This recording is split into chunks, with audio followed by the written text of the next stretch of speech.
Welcome back to the Mainly Stories podcast. Today we've got another very special guest who's forged her own career in the fitness space, has competed in bodybuilding, owned the gym, and is super passionate about women's health, not only in, just the practical way, but also looking at biomarkers like blood test results and educating people on that side of things as well. So Hannah Tucker, welcome to the podcast. Thank you. I'm excited to be here. No, it's so great to have you. So do you want to sort of walk us through, how did you sort of get started in fitness? I know you probably started at school sort of thing and then just progressed, or? Yeah, so I've always been super active. Like, my family's really active. We're like that family that goes on like holidays around fun runs and For sure. That kind of stuff. So I played competitive netball through school at a higher level.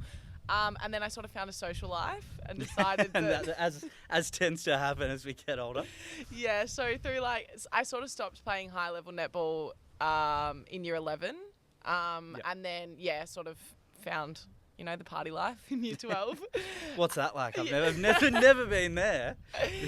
And I honestly probably had a little bit of time away from the industry or sport, I guess. Like, my mum always pushed us to always be super active. We were very, very much a running family. My mum did send me to a PT at the age of 8, so I do have that kind of mum. Yep, great. Sounds good. And then, honestly, and I feel like a lot of PTs, this is somewhat of a driver for a lot of us. I found myself in a very, caught up in a very, I guess, sort of dark realm of lifestyle and people. But I actually have to give credit to these two boys. They already know this. I've spoken about this before. But I went to these two boys who had a PT studio in their backyard when I was maybe 18 or 19. Yep. And I was like, this is so cool. They're just hanging out with awesome people all day, making them fit, healthy, happy, all that kind of stuff. And I got epic results with them. Sick. And I was like, this is awesome. Maybe I want to do this. Yeah, for and sure. I was pretty lost in terms of what I was doing career-wise. I was just working in retail. Yeah. I tried to go to uni. I was studying global politics at uni. Really? It sounds like heaps of fun. How long did you last in that before you were like, this 6 months? Yeah. I'm impressed. 6 months is a long time. And do you want to know why I studied it? Yeah, go on. So, fun fact, I was born in America. Okay. Right? So my dad just happened to be working over there, and I was born in America. And so from the day I was born, my mum said to me, you're going to be the first female president. No way. Lofty ambitions. I like it, but yeah. So when I finished school and I was I always wanted to be a llawyer. I didn't get the grades for it. And then I just was what am I going to do? My mum's always told me I'm going to be the president, so I'm going to study politics. I'm going to go be the fucking president. Let's go. Yeah, it turns out politics not really. Not for me. Yeah, definitely it's not. not for me.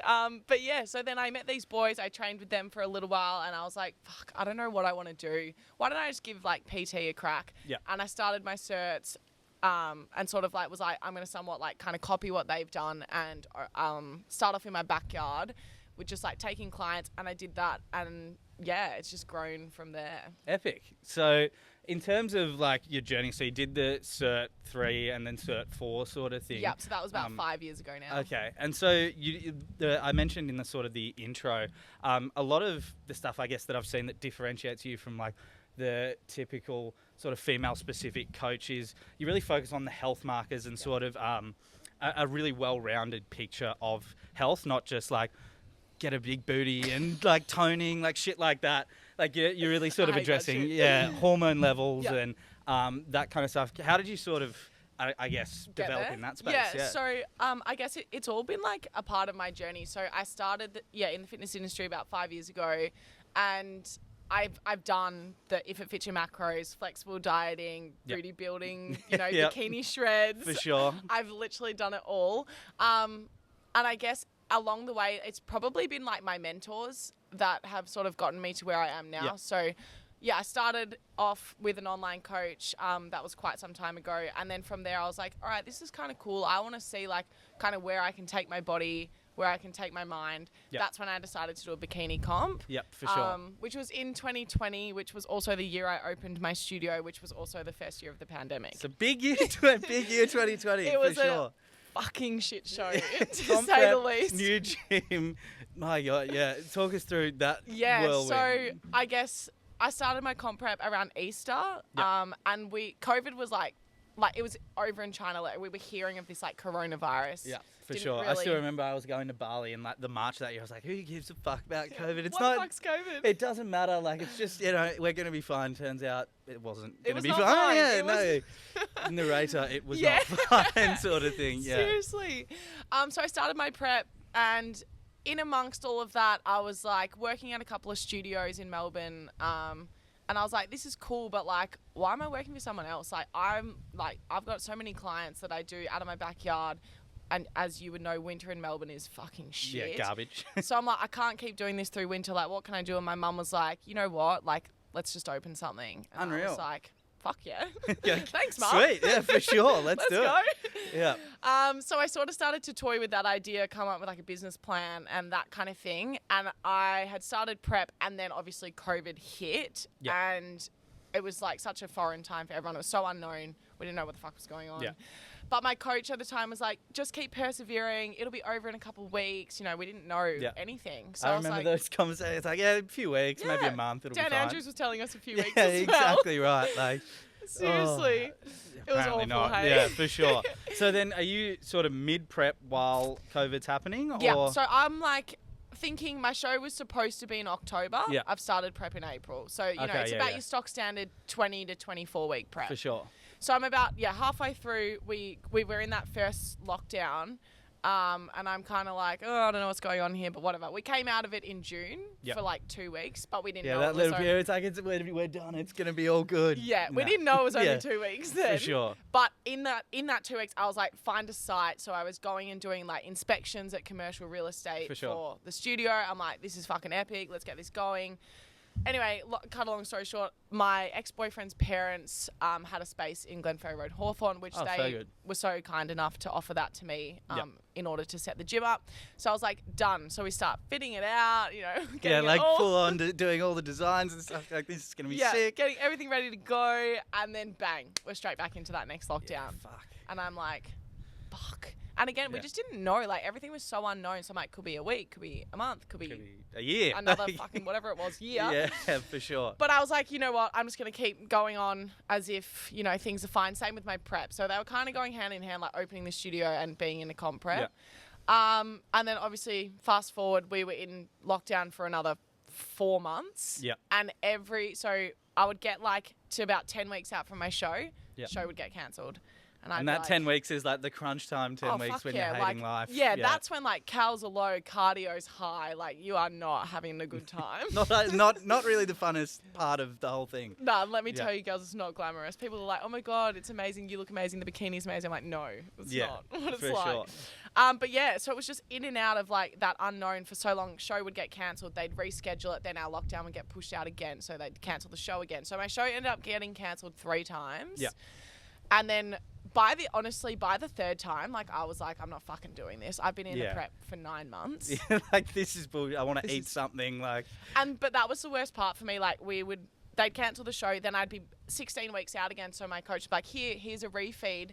And I'd have a refeed and get carried away with all this food. And then it was just a head fuck by the end of it. Like, sort of like forced yo-yo dieting almost, because you've got a goal, but then the goal keeps getting pushed out. So you're like, well, I'm not going to stay in starvation mode forever. That's literally the best way to describe it. It was forced yo-yo dieting. And it ended up like creating quite a poor relationship for me with food. For sure. Because I would be like, more food, less food, more food, less food. You've got 6 weeks to look this way. Now you've got 16. And I was just like, what the fuck is going on? For sure. And I was going to ask, like, with the competition thing, I think it's amazing. And, congrats to you for doing it. Thank you. Comp prep is such a ridiculously challenging experience. So I've heard. I've never done it myself yet. Yeah, hey, I will say never say never. Exactly. How did that sort of process? Because obviously you're sort of going to the very extreme of, fitness and what your body is capable of. Can you talk through what sort of the mental stuff with that and also the physical? Like, how did you find that challenge? And you mentioned that it sort of impacted your relationship with food. How did that sort of play out? Yeah, so I actually did a podcast about this solely because it was quite a hectic journey for me. Physically, it was fine. Yeah. I'm a really active person as is. I love to train. Always want to be moving. And like owning a gym, you're super active anyway. Yeah. So the training side of things was like totally fine for me. I was doing like 6 strength sessions a week, 3 lower, 3 upper. Yeah. you know, anywhere between 2 and 4 cardio sessions, and then For sure. walking 60 to 90 minutes a day. Like, Yeah. it was a full-time job. Full-time job, yeah. Essentially. Like, fitness is, you know, you're singularly minded almost Yeah. for that period of time. Yeah, and it was almost like I was almost lucky I was in lockdown because I had the time. Yeah. Had I have been operating the gym like I was towards the end of my prep, things got a lot harder. Like, I've got less time, but also a PT hours is pretty helpful when you need, like, you know, 5 hours in a gym. Like, Yeah, it's for pretty sure. Because easy you to got do. it's sort of the middle of the day when everyone's at work kind of thing. Yeah. So physically, I was fine, and I really enjoyed that aspect of the challenge and that kind of thing. Like, there were days where I was like, "Fuck this! I do not want to go for a walk," but I would just like put my shoes on and just go. Yeah. Mentally, it proper fucked me. Yeah. Yeah. I can imagine. So yeah. like, I had always had a really good relationship with food. I never thought twice about anything, but you know, you're weighing everything to the gram. You've got to think twice about everything you're doing. And for me, it was the cancellation of shows and everything just being moved around so fucking often that I just, it got the better of me. Like, I was hectically binging. Yeah. Okay. And I would be like lying to like my boyfriend at the time. Like, I'd get to his house having like stopped at the supermarket on the way and eaten like a block of chocolate and a bag of chips Yeah, or like something. you've smashed like I've a bunch of smashed You're like, I haven't it. eaten anything all day. And I literally, I got to his house and he'd be like, "Fuck, how you feeling?" Like, you know, it's a low-cal day. And I'd be like, "Oh, I'm so hungry." Yeah, fuck. That's I'm and sort of when you literally- start like getting those like weird lies. Like how long did it sort of take you to realize, like, shit, this is getting a bit like not great? in Yeah, terms I of the mean, mental it stuff? it was like the middle of the prep probably that I realized what was going on, and I was like, fuck, I'm lying to people about what I'm eating. I never lied to my coach, which is a good thing Yeah, because definitely. they have to know. But like the people around me, like my boyfriend especially, I would like be like, oh my God, he's going to think I'm a failure if I tell him that I did that, and like Yeah. that kind of thing. And even like family, friends, like they had no idea, but I would have to tell my coach because obviously it hinders progress. And Yeah, she would be absolutely. like, why is you like, Your if you've weight's been not coming down at compliant, all. yeah. Like what's going on She's here? like, the fuck? And I'm like, okay, I've got to tell you something. Like, I ate this, and this. Yeah. But she was amazing in the sense of like, she tried to do everything she could. Like she implemented like, okay, once a week, you and your partner can go out for brekkie together, have an Yeah. untracked meal, but like, you know, just get like eggs, avocado, and toast, but you can still enjoy that like time with him, Yeah. eating out. It's kind of like that, changing that neural pathway that like it's not restrictive. Yeah, for sure. So that definitely helped, but yeah, the binging was just out of control towards Yeah. the end. I was like, I can't even like grasp this. Yeah, for sure. Until I probably got to about 6 weeks out, and I was like, I either like need to change this or I'm not stepping on that stage. And I Yeah, was like I need to sort it out, or you know, we're not going to do it. Like Yeah. go back to being normal sort of thing. Yeah, for sure. And I was like, I've come 9 months down the track. I'm getting on that stage. I need to pull my fucking finger out. Yeah, for sure. So I did, and like surprisingly, like, most people binge and rebound post show. Yeah. I was sweet. Yeah, and so the mental stuff, sort of once you'd done it, was it sort of tick in the box, okay, go back to normal, or was there a bit of a sort of a period of adjustment going back to that? Because I'd Nah. imagine, you know, like when I've dieted in the past, and then you sort of go off like really restrictive diet, then there's sort of like a shame period almost when you're Yeah. like, I feel bad, like I shouldn't be doing that, and then you're like, fuck it, and then you get those sort of binge cycles. So you Yeah. sort of snap back to It's so funny as well because like I fell back into it last year, which I can talk about in a minute. But Yeah. after my show, I just kind of like went back to normal. I think Yeah. maybe subconsciously, obviously you get quite lean, so Yeah. I was like, I look good. yeah, for sure. So I knew that if I was to fuck up post show, it's so weird because You you got a think, bit of a buffer there because you- you're like, I'm super lean anyway. yeah. Well, you Yeah. think going into show, I should have been more worried about what I looked like because I was about to step on a stage. But it got the better of me then. But then after show, I was like, hey, I look good. I'm just going to try and like maintain this a little bit. Yeah, for So sure. also in my defense, I was finished my shows in December. So it was like peak summertime. Peak summer, so you're like, yeah, let's like, keep fuck. this conditioning all summer for Yeah. sure. So yeah, I actually happened to like come out the other side in a really good place. And then from there, my relationship with food was the best it had ever been that year after. Okay, awesome. I started working with a new coach, he is also the driver of where I am now. His name is Jack Boone, for anyone that wants to know. He Yep. works at Jungle HQ in Melbourne. He follows this really, I guess, sort of like, I don't want to say carnivore because it's not that, but I guess he follows the approach that I have now where it's like, you know, predominantly whole foods. There was no like, if it fits your macros crap or Yeah, how much like kind of like, oh, I've got like 100 carbs. Why not just go and Eat a Kit like, Kat or yeah, something. for sure. Yeah. Yep. So he educated me a lot around like, I guess this more holistic approach. Yep.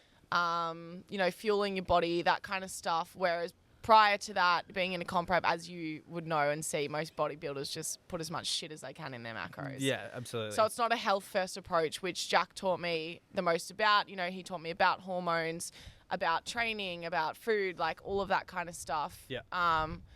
So it sounds like that was like a big transition to a massive. health first approach versus like a conditioning approach. Because as you said, you know, a lot of bodybuilders, I went to a bodybuilding show and a guy who I had as an online coach was on so many diuretics he couldn't like speak, and he was like kind of like lying there half dead, and I was like, okay, this is the guy who's telling me it's how to be healthy. I think I'm good on that. Yeah. Like, well, that's the thing, right? Like a lot of these like bodybuilding approaches, it's not healthy. Yeah, absolutely. And one of my most recent mentors, Faye, she's doing her first comp, and she has done like blood work every few weeks to make sure everything's going well. Yep. You know, like it's definitely the option to do it with a health first approach, but at the end of the day, it's not a healthy sport. Yeah, no. No But one wants if to you're be pushing getting- your body to that tiny level of body Yeah. fat, like for girls, you're losing your period. You're like Exactly. becoming way less feminine for blokes. Yeah. Testosterone's in the toilet. Yeah. It's Yeah, not getting good. dick skin lean is not It's not. healthy. It's like, looks cool, but you know, not exactly a fun time. Yeah. So so talk us through now. So your approach now, it seems like every day you're sort of like developing your knowledge, and you make a real heavy emphasis on continuing your education as well on Instagram. Can you sort of talk us through how you're sort of going about that? And So like that? so I met Jack in 2021, and he taught me so much. He was like one of the best mentors I've ever had, and I'll forever be really grateful of that. But then obviously we went into another lockdown. Yep. So Brilliant. I sort of put that on pause with him. But yeah, he's still a great friend of mine, and I can lean on him with anything that I need. But from being introduced to him, I then got introduced to a handful of other mentors, like and sort of knew what like you to look for in a mentor. Yeah, sort of yeah, thing. and like they all had that more, functional and holistic approach to health, which really fascinated me. Like Jack introduced me to blood work. He was reading my bloods, and I'm kind of like, I don't want to see my blood work. Like, you're a PT, what would you know? Yeah, for You sure. know? Yeah, like And then he would be like, oh, I'm studying functional medicine, and I'm like, oh, that's cool. What's that? yeah, like cool. I've never heard of that. Like, tell me more, sort of thing. So he sort of opened me up to that, and then from there, I saw online Jake Carter. And he is the founder of the Carter Institute, which is a functional medicine and nutrition course. So I started that last year in April. And that's where I've learned all about blood work, gut health, female hormones. Yeah. And that's really where my business took a turn, I guess. And my whole approach, like, I was like, I don't want to just be another online coach that does training and nutrition. I want to be a health coach where I do have a health first approach, and I care more about what's going on inside than what you look like on the outside. For sure. And for me as well, I think I went through some health issues of my own last year. And that was probably the biggest driver for me. So those started to arise sort of January, February, March. And I was like, what the fuck is going on? For someone who's always been super in tune with their body and never had to sort of worry about anything, I was like, what is happening to me? Yeah, all of a sudden you get things popping up and you're like, you got to sort of readjust, I guess, the way that you've been approaching things. Yeah, exactly. And so from that, I was like, all right, I have now experienced this firsthand, and I want to be able to help anyone else that goes through something that I had to go through. Yeah. And that was probably, my main driver to starting the Carter Institute, of which I've now, it's been about 10 months since I started that, and I learn something new every single day. For sure. It's like my number one thing is I've got to study for at least an hour a day. Yeah, awesome. So I'm a bit of a nerd when it comes to that stuff, which is so funny because I just wasn't like this in school at all. Yeah. But now that I've found my passion and it lights my soul on fire. Awesome. Yeah. And that's, if what else are you after in life aside from that, it. hey? Yeah. Yeah. And so in terms of I guess client outcomes and stuff, did you have clients that you're already working with and then you've sort of brought this holistic stuff in, or has there been a shift in the type of clientele that you're attracting? Or? Yeah. So obviously I had the gym, and I had about 50 clients there, and it was just me running the gym on my own. And then That's huge. It was a lot. I was working some pretty hectic hours. Yeah. But I just didn't want to give, I didn't want to hire another trainer because I was like, it's my baby. Yeah, for sure. And it's my reputation on the line.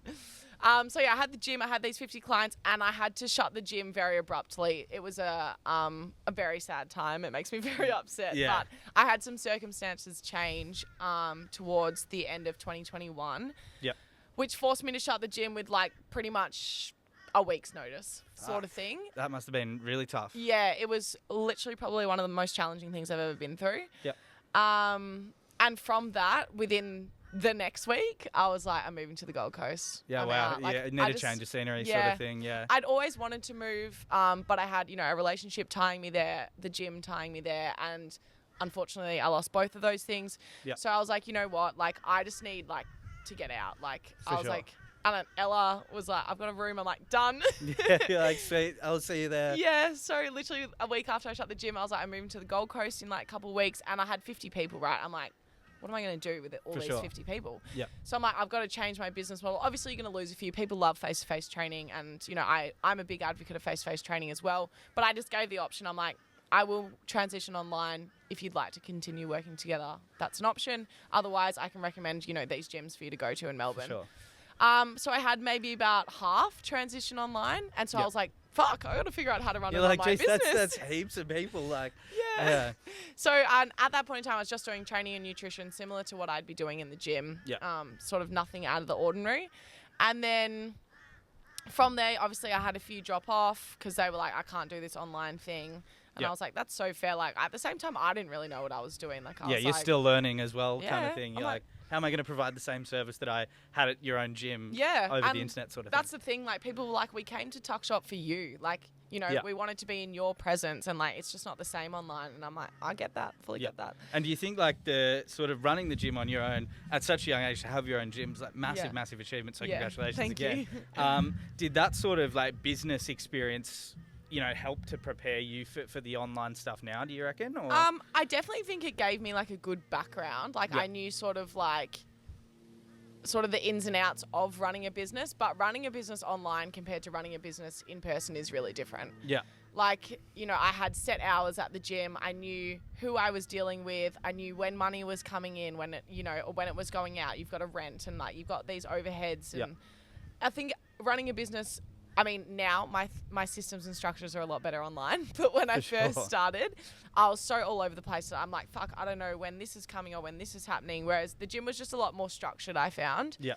And you're sort of accountable to like, if Stacey's got an appointment at 9 o'clock, I've got to be there and Yeah. this is what we're doing. Whereas I feel like online stuff, you sort of got to chase it a bit more and Totally. create those opportunities for yourself and Yeah. hold yourself to a bit of a higher standard, I'd imagine. Yeah, which is definitely something that I struggle with now. Like, it's so easy to get super distracted. Like, for example, yesterday I was with a friend.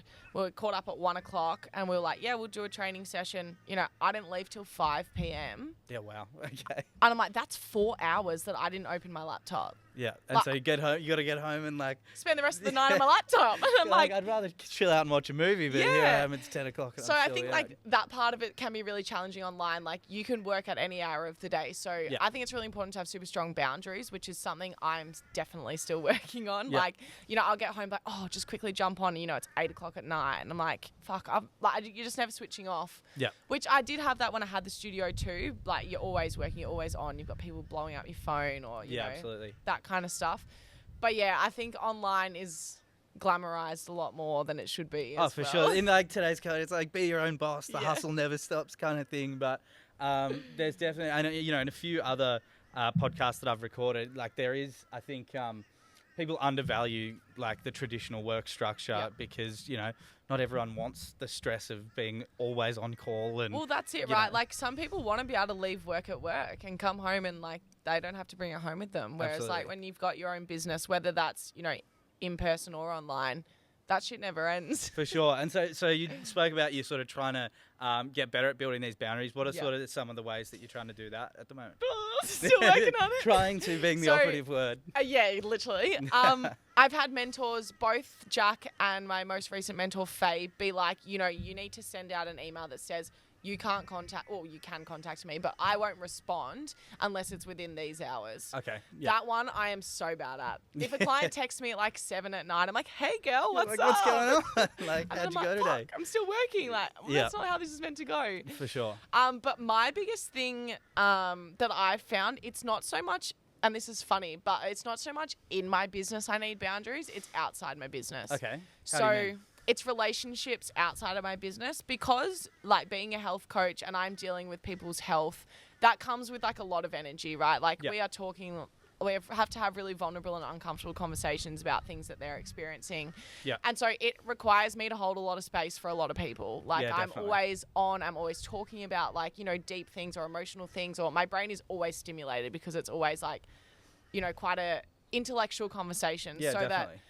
And it also happens... And there's a lot of weight to those conversations as well. Yeah, and some of them are really challenging. And, yeah. you know, it hangs over me for, like, days on end and that kind of thing. So my job already is quite emotionally taxing. Yeah. And then you add into it, you know, external relationships where I'm like a massive empath. So I take on a lot of people's shit. Yeah. I also happen to be, like, the person that a lot of people go to... Yeah, to unload their kind of their shit. And I'm so happy to be that person. Like, I know I'm that person for like quite a few people, and I'm okay with that. Yeah. But I've had to really, especially in the last sort of 6 to 12 months where my business has grown a lot and taken this new direction, I've had to kind of be like, you know what, I don't actually have the capacity for your stuff right now. Yeah. I've got my own shit going on. I've got a lot of clients that need me at the minute. Like, I love you, but I have to put you on the back burner like till Saturday. For sure. And sort of, I guess making that space for yourself as well. I guess, you know, being very empathetic, it's kind of like you can often do that at the expense of your own sort of mental and physical health. It gets to a point where I'm like, fuck, I haven't had like a minute for me to like think about how I feel or what's going on for me. Like it's always about other people. And so this year, especially like these last couple months, I've really like when I can feel myself burning out, I just like take a massive step back from all like friendships, relationships, that kind of thing in my life. And I'm like, hey, I'm feeling those feelings again. I just need a bit of a timeout. For sure. And when I'm ready, like, I'll come back and talk to you guys. And that's been really beneficial for me. It literally happens, like, it's so funny, like 3 months to the day. Every 3 months. So it's like a quarterly cycle almost. Fully, yeah. I have this proper, like, burnout meltdown. I'm like, I can't do this anymore. And then I just take a week and I'm like, I don't see anyone. You know, I don't do anything on a school night. I don't talk to anyone unless they're a client, and it kind of like fills up my cup again. Yeah, for sure. So obviously that's not good either. Like just like 1 week every 3 months, having some downtime. Having your own time once every 3 months. So now I try and have like at least like 1 day a week where I'm like you know, like yesterday I went for a walk without my phone or headphones. Yeah. Because I have this thing where I'm like, okay, if I'm walking for an hour, that's an hour that I could be listening to an educational podcast and learning something. And then sort of still work. Like, it's still work. Like I'm sure. always on. So like I'm challenging myself at the moment to try and like be really present and just have some full switch off time. But it is really hard. Definitely. And I think I was listening to a podcast recently and they were saying it's like, how often are you without stimulus? Like if you're going for a walk with podcasts, then you come home and the TV's on. Yeah. It's like you're not actually like processing what's really going on. You're sort of constantly in that state of distraction. So fully, it's sort of interesting that you realize that. Talking about, you know, I guess making space for yourself and stuff. Talk me through sort of the move up to the Gold Coast. Obviously, said it was super abrupt. How did you? I think you know, I've done it. A lot of people probably like have considered it or maybe want to do it. Like moving to a new place where you know a few people or maybe don't know that many people. How did you sort of find that, particularly on the tail end of a breakup and closing your gym? Yeah. It sounds like a bit of an emotional sort of shitstorm first, for lack of a better word. Yeah, so essentially I had a breakup at sort of the end of 2021, and then about a month or two later I had to shut the gym, and then I was just like, what am I going to do? Like this was my whole entire life, you know. And then I was like, I'd always wanted to move to Queensland, but my ex-boyfriend never wanted to move. So when that happened, I just kind of was like, you know what? Like, I've actually got nothing to lose now because I've lost. At that point in time, I thought I'd lost. Like, there's a lot more to life than these things. But but it's, at the time, it's massive. Yeah. I was like, I literally have got nothing here anymore. Yeah. Like, why would I not try and, you know, and it was quite a long-term relationship of like back and forth. Like, it was kind of a toxic cycle. I was like, this is just going to keep going until I do something about it. Yeah. So I was like, I'm just going to move. And you know what? Like, what I just kept saying to myself and what my mum kept saying to me too was like, if it turns to shit, you just come home. Yeah, well, that's the thing. We're lucky in, you know, you get a flight or drive down. It's a day or two. Yeah, so fine. I literally within like a couple of weeks packed up my shit and my mum drove me up here. Oh, unreal. And I didn't know anyone moving up here. Thankfully, I moved into a house with 2 girls, which I think is a massive help. So if anyone's considering it, definitely move in with people. Yeah. I met these 2 girls, of which one you know well. Yeah. And she has been like my savior through this. Like she's like my best friend up here. I love her to death. And she was kind enough to like welcome me into her friendship group. So I met a lot of people through her. I also had another girl who is like another really close friend of mine up here, Lucy. She messaged me on Instagram and was like, hey, I just moved up here from Melbourne. We've got a mutual friend. Like, would you be opposed to having a drink? I'm like, let's fucking do it. Let's go for a drink. Sounds good. Why not? And so I met her the first weekend I was here. We went to the pub and like we hit it off. Like we ended up having a sleepover on the first night we'd met. And so good, yeah. she was the same. She didn't know anyone up here. So we became good friends. I introduced her to my housemates. She introduced me to hers, that kind of thing. And we've just kind of like developed this like epic group of girls up here now. Like, you know, we've got a core like 10 of us that we're like pretty much everyone happens to be from Melbourne, which is so funny. Which is like bit of a coincidence that everyone from Melbourne's like, let's all just stick I together. live with, there's 4 girls in my house and all of us are from Melbourne. Yeah, I'm like, unreal. just by chance. But yeah, don't get me wrong, it was hard. Like I had some times where I was really homesick. I also, so as soon as I got here pretty much was when some health issues hit me. Yeah, okay. Which essentially like, so I shut the gym, had the breakup, moved. All of that happened. I lost a bit of weight in that time, not intentionally. Like stress sort of stuff. Yeah, like I didn't even notice it, to be completely honest. But I lost about 5 kilos from where I would normally sit. Yeah.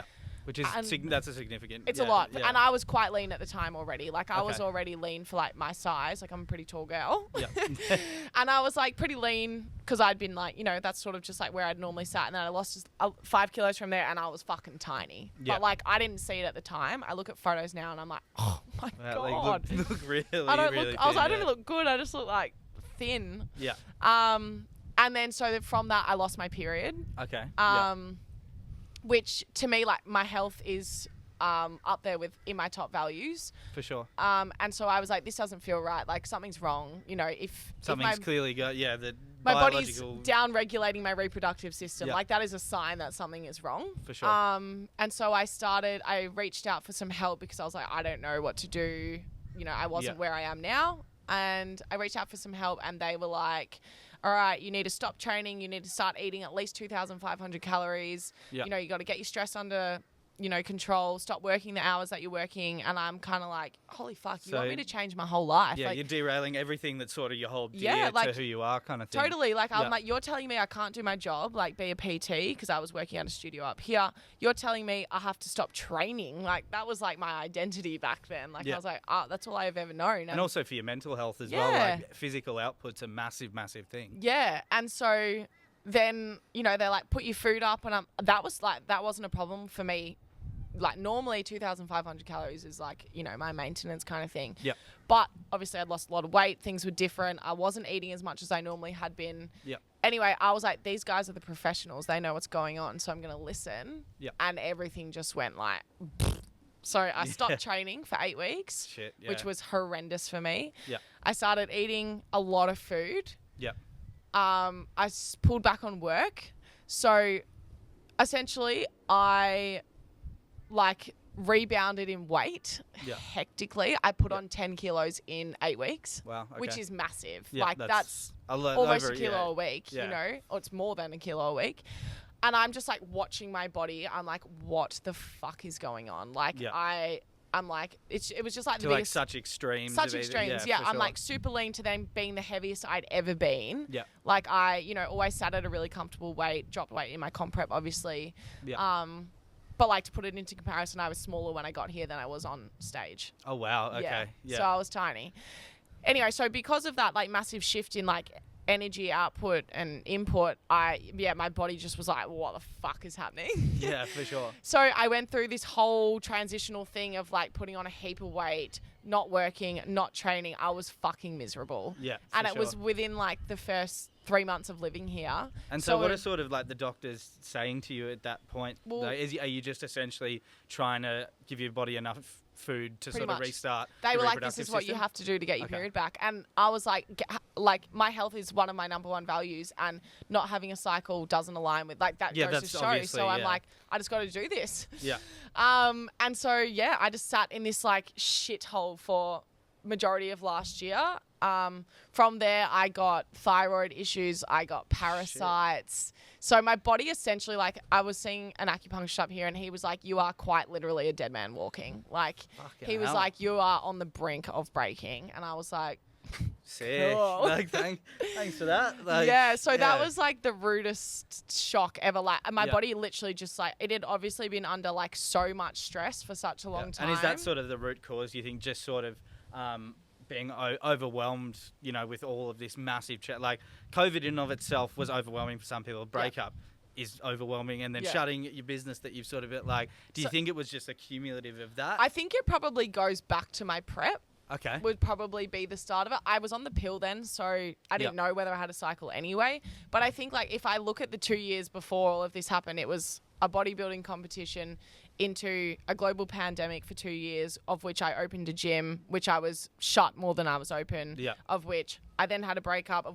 then I then closed the gym and then moved states. Yeah. So when you look My at it, hands are sweating. Just yeah, thinking like about- when you look at that's- it, yeah, fucking my hell. body was just like, you know, like, what the fuck's happening? Yeah, for sure. And unfortunately, like, internally, like, yeah, things start to downregulate and that kind of thing. So, like, Yeah. everything stems from the inside. And I guess sort of when you're not, like, as we were talking about before, if you're not really sitting in your emotions and sort of processing what's going on, you're like, it's fine, don't worry about it. Yeah. Like, and, you know, you're ignoring it, then eventually the body has to be like, listen, I need to shut you down like, in order for everything's you not to... fucking okay right Well, that's now. it, right? Like, I was always so distracted. Like, I had, like, you know, I had my own business. I had to work, and then I'm competing. And then, you know, I always had so many distractions that when I shut the gym and I didn't work for about 3 months, Yeah. that's when it was all hit me. So, like, the minute I, you know, somewhat sat in my shit, Yeah. it just, like, fucking crushed Yeah, me. you're like, holy fuck. So talk about sort of the journey out of that then, 'cause you seem like you're in a great place and Yes. things are really popping right now. What was sort of the, there probably wouldn't have been like one defining moment, you're like, I'm back. It's sort of a gradual... Yeah, it's funny. Like, I journey? spent, I guess, majority of last year playing victim. Yeah. I was like, poor me. Why is this happening? I can't believe this. Like, you know, I've had such a shit run. Why is this now happening? Kind of thing. For sure. Just feeling so fucking sorry for myself. Yeah. And I hate that, but, you know, sometimes that's what you got to do. I think sometimes, yeah, I think everyone's fallen into it, like, you know, times in their life where you're feeling sorry for yourself, like everything's not fair and Yeah, why does everything why have... me? Yeah, exactly. But that doesn't really serve you to It like gets to a you point. Yeah. nowhere. But I Yeah. get it. Like, you've got to do it sometimes. Yeah. So yeah, I guess for honestly the better half of last year, so from about January through to July, I just was like, I fucking hate everything. I hate everyone. Yeah. I hate Queensland. I Yeah. hate my job. Fuck everything, this sucks. Literally, Yeah. fuck everything. Like, Yeah, I was like, for sure. fuck it all. And in July, I had another really sort of shit experience. Without, you know, getting into it too much, but I had something that really rocked me in July. Yeah. And my mum was like, you just need to move home. Like, I've had enough. Yeah, She Queensland's was like, done. that's it. Yeah. And it wasn't even something that happened up here. It actually happened in Melbourne, like with someone from Melbourne. Yeah.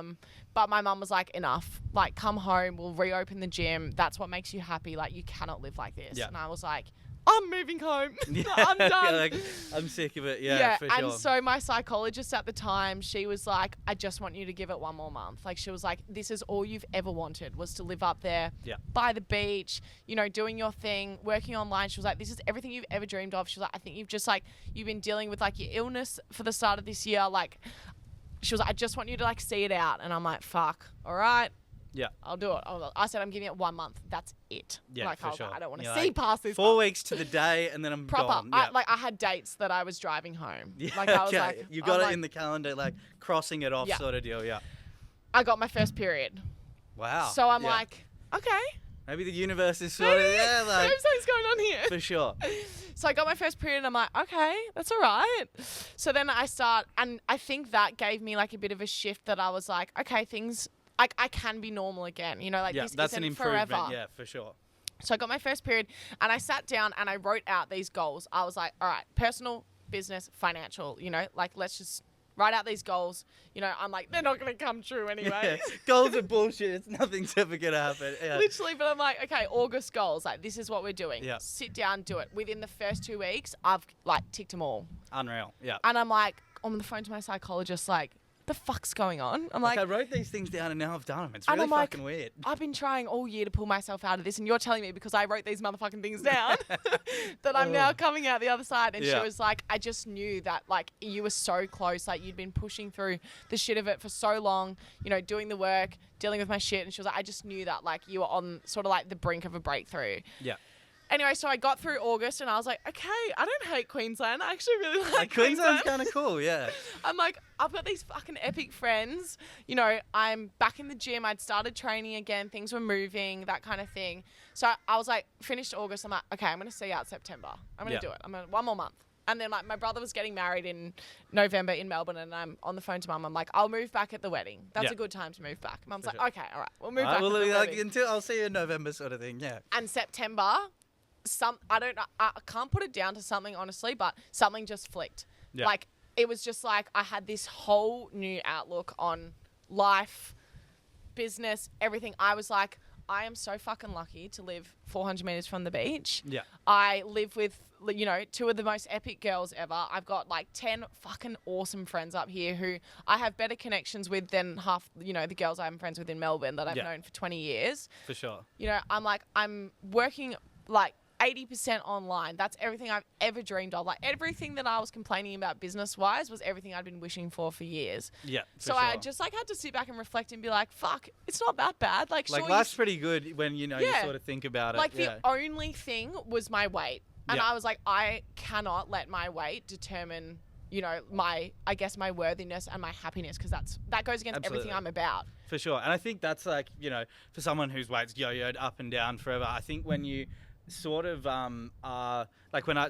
got really, really lean during the pandemic, because that was all there was to do was train. But like, if, say, you know, weight, for most people that don't know, goes up and down during the week, and if I weighed myself in the morning and it was up half a kilo, I was like, today's a bad day. Like, today sucks. And then I'd go down and be like, oh, today's a good day. So I think when you start sort of defining your happiness based on that as like a sole metric of how good you are or how bad you are, it can be really it's detrimental. Really, oh, for sure. It's proper fucked. Like, I have a rule, like, funny that you say that. So with my clients, like, I'm like, you either weigh yourself every single day. Yeah. So that you see those fluctuations, right? Because if you just jump on the scale like once a week, say you jump on the scale every Wednesday, who's to say that, you know, on Tuesday you weren't a kilo lighter, but you don't know because you didn't stand on the scale. Weight on a Wednesday, right? Sort of thing, And like, you could have had a heavy leg session, which you're inflamed from. You've had too much sodium. You're holding water. Like, there's so many factors around scale weight. Sure. So I'm like, you're either every day, and then I get them to put it into an app called Happy Scale, and that takes into account fluctuation, so it gives you a rolling average. Yeah.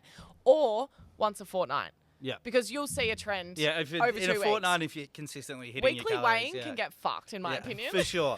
And I think, like, daily as well, to take the emotion out of it can be really, really good. Yep. At least for me, it was like, okay, like, today it's going to be 0.2, and then tomorrow it might be down 0.4. And then I'd be like, I ate a really salty meal. I bet you I'm going to be up a kilo tomorrow. And it'd almost be like, you learn how your body reacts to certain things. Yeah, so I love a daily weigh, but I also know that can be, like, triggering for some people as well. For sure. But yeah, I think it does have the ability to take away that, like, that kind of tells you whether or not you're having a good or bad day. Like, that's fucked. For sure. And so when you sort of, you realize, I can't let my weight dictate my happiness, how did you sort of then move forward from there? Just sort of, I don't know if you saw it, one of the things is like, savor the moment, fucking blah, blah, blah, stuff like that. It's kind of like, what were your sort of strategies you employed to move forward from there? Probably something I'm still battling now. I haven't actually, like, lost any weight as well. Okay, that's a lie. I've lost maybe a couple kilos, but just like being back to training and everything. Anyway, my body, like, aesthetically has changed compared to what it was when I first put the weight on. And I've actually just moved into my first deficit like 2 weeks ago since my comp. So all of that does bring a little bit of, like, I have felt a little bit triggered by a few things recently. Yeah, because you're back in that sort of mindset. And like, numbers are dictating things and stuff like that. But I think, like, it's still a journey for me, and I still have days where I wake up and I stand on the scale and I'm like, fuck. Like, go down, you fuck. Yeah. And I'm like, you know, like there was a time in my life where I didn't even have to weigh myself because it didn't even matter. But now I have to, I guess sort of like use it as data. And that's all it is, right? It's just data. Absolutely. But I think it's comforting for people to know that, like, even you as a holistic health coach, you're still a human that can be like, why the fuck isn't this going down like the way that I want it to? Again, sort of funny that you say that. I had that experience like literally last week. So like I said before, I had experienced those binging episodes again last year when I was told I needed to eat more. I was like, well, I may as well just eat fucking food that I enjoy. So here's me eating. Buy your stock in Uber Eats because I'm fucking buying some shit this week. Like, legit. So then it created that really poor relationship with food again because I was just eating junk food just to hit that 2,500 calories. Well, and do you think that's sort of like one of the dangers of like kind of a prep mindset is that you sort of go from those two ends of the spectrum to be like, I'm controlling everything, this is good, and then you're like, fuck it, who Free cares? range. Yeah, like, let's go. Yeah. And so I had to sort of work through that binge eating stuff again last year. And then last week I had not binged for months, right? Yeah. Months. And then last week, I don't even know what came over me, but I was making lunch for my housemate and I'm like, oh, gold Maltesers. I haven't tried them yet. Like, that sounds good. So I bought them and I ate the whole bag in one sitting. The whole thing, right? And I'm like, fuck, feel a bit sick now, but that's all right. Yeah. But then I did that and then I was driving to work. I'm like, fuck, might go to Helen's, buy some Scoop and Whey. So I've probably consumed, you know, like 3,000 calories in chocolate in one day. I'm feeling like proper sick. Like I'm going to vomit kind of sick. Not good at all sort of thing. And I saw a client the next day, like who happens to be in Queensland. And I said to her, I was like, fuck, I can't believe I did that. Like, you know, I haven't done that for so... Enough of that. Yeah. Thank you. You know, I hadn't done that in such a long time and I was so hard on myself. I had so much guilt, so much shame. And she was like to me, do you know what? It is so nice to hear that someone of your profession and what you do is a fucking human. Well, that's the thing. Like, everyone feels that guilt, shame, regret. She was like, Hannah, I've done that so many times. Like, but she was like, you know, we put you on this pedestal that you're perfect and you don't ever eat out of line and this kind of thing. And she was like, it's actually made my day. She was like, in the nicest way possible. Yeah, in the nicest way possible. Thank you for binge eating. Yeah, she was like, it's like, you know, you're fucking human. And I was like, oh my God, like, you're so right. I am fucking human and I'm allowed to eat a bag of Maltesers if I want to eat a bag of Maltesers. And I think as well, that speaks to as well, like some of your Instagram content where you are super vulnerable. Yeah. And I think that's really, really good to see because it does give people that like, oh shit, that person's actually just a human. No, you know, if they're competing in bodybuilding or, you know, really, really fit or an impeccable athlete or something, it sort of humanizes them a bit and like gives people an example of like, it's okay to have your shit days. Yeah, and like that's something I really, really pride myself on. Like I refuse to show up online as something that I'm not or anything like that. And I hold that like really close to me. Which is pretty unique in sort of the female trainer space. Yeah. You know? Like, and I know that firsthand. I know a lot of coaches in this industry and they put one thing up on Instagram and I know them very well and it's not, you know, the truth at all. And I'm like, it's so fucking misleading. Like, you know, whenever I've gone through something challenging, I have been open about it on Instagram and it also opens up space for other people to be like, hey, fuck, I actually feel the same way. Or, hey, it's really cool that you're like super raw and vulnerable about this because it makes me, you know, realize that you're a human too. And like, and so is that a bit of a hard process to sort of become comfortable with or continues to be? Yeah. Fuck yeah. Anytime I open up about something on Instagram, I'm like, fuck, this could go either way here. And like, it's so hard, but it's hard for anyone to be vulnerable, like online or not. Like, you know, if we were to even turn these mics and stuff off and have a conversation, whether it's like put out or not put out, it's still hard to like, you know, let people in and drop your walls and that kind of thing. But I think there is so much more value in me just being who I am and, you know, allowing people to like see the journey that I'm on than being like, oh my God, today's the best day ever. I'm having such a good time. Oh my God, life's perfect in the Gold Coast. Look how beautiful it is. We live here. Like, you know, I'm still super open and raw and people message me being like, fuck, your life looks like a movie. I'm like, it is with, you know, the odd hiccup. Yeah, for sure. There are also sad parts in the movie, you know, where the main character's struggling through some shit. So. That's it. And like life is never going to be, you know, just a smooth sailing high. Like there are lows, and I It'd be think kind of fucking boring if it was just I smooth reckon. sailing high, wouldn't you say? Like, yeah. who wants and- to watch that movie? Well, Like, exactly. I'm like, and at least like then when I do open sort of that door to inviting people into like having conversations with me about my shit or their shit, like it makes me talk about it. Yeah, and like absolutely. I think that's like the best thing that we can do. For sure, and like you gain something from that, like human experience of both, like people being vulnerable together. You can both sort of learn something that you might not have known. Yeah, kind of thing, exactly. for sure. So looking to the future, what sort of the next 12, 18 months like entail? Do you think like opening up another gym sometime in the future is a goal, or what's your sort of plans for business, life, the all the universe? things. Yeah. I loved owning a gym. I would wake up every morning so excited to go to work, like seeing like 50 of my closest friends, like, or they end up being my closest friends. It was epic. I loved it. I wouldn't open one here on the Gold Coast just because there's a lot of good gyms on the Gold Coast, and I don't have a client base here. Not to say I couldn't build one at all, but I don't feel drawn to opening one here. Okay.